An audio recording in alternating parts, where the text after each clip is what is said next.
Hello दोस्तों, मेरा नाम पृथ्वी है और आप देख रहे हैं पृथ्वी एनिमे एक्सप्लेन। तो मैं आज एक्सप्लेन करूंगा टोक्यो रिवेंजर का सेकंड एपिसोड। पर फर्स्ट एपिसोड मैंने एक्सप्लेन कर दिया है, उसको जाके आप मेरे चैनल पे देख सकते हो। तो शुरू।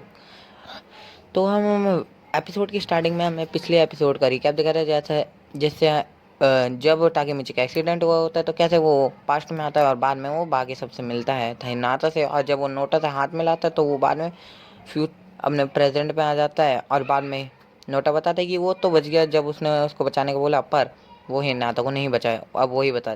अब थोड़ी देर बाद हम नोटा के कमरे का सीन देखते हैं, जहाँ बता के और तक वो बोलता है कि मेरे पास एक थियरी है जिससे मुझे पता चल जाएगा कि तुम्हारे पास टाइम लिप की पावर है। और वो बोलता है कि 4 जुलाई 2017 को जब तुमने प्रेजेंट में जम करा तो तुम जुलाई 2015 में चले गए पास्ट में।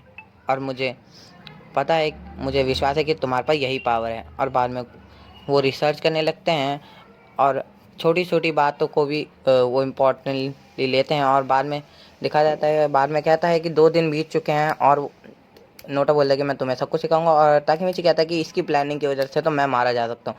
और बोलता है कि इसी वजह से बहुत से क्रिमिनल्स की वजह से मेरी बहन मारी गई, और एक फेस्टिवल के दिन एक स्टॉल के सामने जब वो सामान ले रही तो उसकी भी डेथ हो गई। और कुछ इन्फॉर्मेशन जमा करते वक्त ताकि मिची को कुछ फ़ोटो मिलती है जिनमें बहुत से लोग मरे हुए थे। और बोलता है कि उनकी आइज वॉल बहुत, मतलब उनकी बहुत गंदी तरह डेथ और इन्विकेशन जो भी है करता है। और बताता है कि जब तुमने मेरी बचपन में हेल्प करी थी, मुझे बचाया था, इसी वजह से मैं मुझे लगता है कि तुम मेरी बहन को मरने से बचा सकते हो, तो तुम ही मेरे को चाहो। और बाद में वो टोक्यो मांजिन के मांजिरो सोना और ताकी किसाकी जो टोक्यो टोक्यो गैंग के होते हैं, और बताता है कि इन्हीं की वजह से मेरी बहन की डेथ हुई, यही ये इनके एक्शंस की वजह से ही।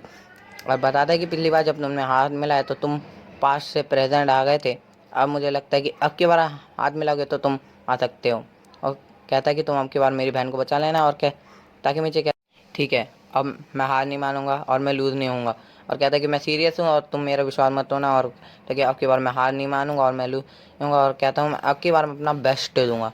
और कहता है कि ठीक है, तुम मुझे मेरी बहन को बचा लेना। और जब वो हाथ मिलाता है तो एक तभी हम देखते हैं कि ताकि मीचे एक फाइट के अंदर होता है। और बाद में कहता है कि हमने तुम पर पैसे लगाए हैं जल्दी। और एक बंदा कहता है कि तुम पर मैंने 1,000 येन लगाया हो गया। ताकि मुझे जब अपने फ़ोन में टाइम देखता है तो वो कहता है कि 12 साल पास में वापस आ, पर उस सामने वाले बंदे के एक ही मुक्के से वो नॉकडाउन हो जाता है। बाद में किसान के बंदे कहते हैं कि मैंने तुम पर पैसे लगाए, और किसामे से बोलते हैं, वो कहता है कि हर बार तुम ऐसे हारोगे, तुम्हारी वजह से तो हम पैसे हारेंगे।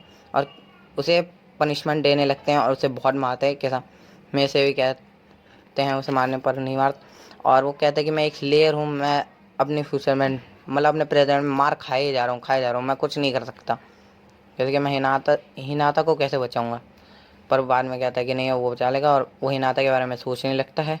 और बाद में हिनाता के बारे में सोचता है तो कहता है कि तुम्हारे आ गए, अगर अब उड़ गए तुम। तो वो कहता है कि हिनाता को तो अब मैं किसी तरह बचा लूँगा। और वो बाद में किसामे से पूछता है कि तुम तोकेमान जी की गैंग के हो ना, तो हम लीडर से बनाओ। और किसामे को बहुत गुस्सा आता है और वो डंडा लेकर ताकेमिची को पीटने लगता है। उसके दोस्त कहते हैं जाने तो, छोड़ दो उसे। उसे मारते मारते, और ताकेमिची जो खून से लथपथ होता है उसे। और बाद में किसामे बोलता है कि अब की बार तुमने पूछा मैं तुम्हें जान से मार दूंगा। और कहता है कि अब की बार मैं सीरियसली हूँ, मिडिल स्कूलर। अब कहता है कि मैं, मतलब तो कि टोक्यो मांझी गैंग के बारे में के लीडर में पूछा तो वो ने मुझे इतना मारा, अब की बार मैं लीडर से मिला तो वो कितने मारे। और कहता है कि अब वो नहीं कर सकता। और वो हार के वो सोचता है कि जब ने नोटा से हाथ मिलाया था तो वो पास्ट में गया था, अब जाएगा तो वापस अपने प्रेजेंट में जाएगा। पर बाद में उसे हिनाता मिल जाती है और हिनाता बोलती है कि तुमने फिर से लड़ाई करती है। वो कहता है हाँ, मैंने फिर से लड़ाई कर दी, चोट खाई है मैंने वो। और कहते हैं कि तुम्हें लड़ाई करनी नहीं चाहिए। और कहते हैं कि काश मैं लड़का होती और मैं तुम्हारे प्रोटेक्ट कर पाती और इस लड़ाइयों से दूर रखती। और ताकि मिची को ये अच्छा लगता है कि वो उसके सोचे, पर वो कहता है कि अब की बार मैं तुम्हें प्रोटेक्ट करूँगा और तुम्हें बचाऊँगा। और इससे हिनाता बहुत खुश होती है और कहती है कि मैं, पर तुम मुझे प्रोटेक्ट कैसे करोगे, तुम तो एक क्राई बेबी हो ना ताकि मिची। वो कहता है हैं। और ताकि मिची कहता है नहीं, ऐसी बात नहीं है, ये सच नहीं हो सकता हिनाता। और उनकी बातचीत इतनी अच्छी चल रही होती है, मतलब कि वो खुश होते हैं और मुस्कुरा रहे होते हैं। और हमें दिखाया जाता है अगले सीन में कि ताकि मुझे घर जा रहा होता है, पर हिनाता भी उसे देख रहे हो और इसे नोटिस करके मिची भी उसे देखता है। और सोचता है कि अब की बार वो वो हिनाता को मरने नहीं देगा, और अब की बार प्रण लेता है कि अब की बार वो मरने ही नहीं देगा, और कहता है कि, और वो रोने लगता है। अब कुछ स्कूल के समय हमें दिखाया जाता है, ताकि बोलता है कि तुम उस बंदे थे, एक पंच में ही नॉकआउट हो गए। और बाद में उसके दोस्त उसे एक मीटिंग के लिए टॉयलेट बुलाते हैं और बोलते हैं कि ताकियो के आज मैच है, वो लड़ेगा।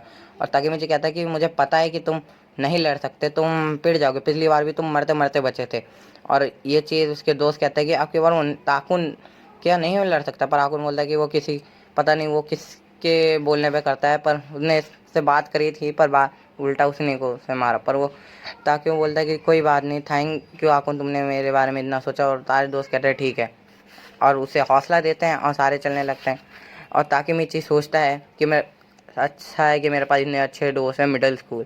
और बाद में कोजियामा फ्रॉम मदर, मतलब इनकी लड़ाई होने लगती है, और कहता है कि इनकी लड़ाई होगी।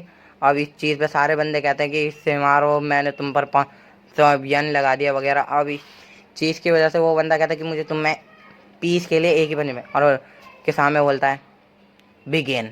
और तभी ताकि मिची चल आगे बोलता है नहीं रुको। अब के सामने देखता है तो बाकी लोग कहते हैं कि ये तो वही है ना जो एक पंच में लुढ़क गया था। वो कहता है कि तुम बोर नहीं होते, मतलब तुम बोर नहीं होते लड़ाई से वगैरह। मैं तुम्हें एक नई चीज़ बताऊं, आज लड़ाई होगी स्लेयर वर्सेस किंग की। तो वो बाद में किसामे को बोलता है कि तुम मेरे से लड़ोगे, और कहता है 1-1-on-1। अब यही एपिसोड ख़त्म होता है। और आपको ये एपिसोड अच्छा लगा तो मुझे ज़रूर बताइएगा, और कमेंट भी ज़रूर कीजिएगा। बाय।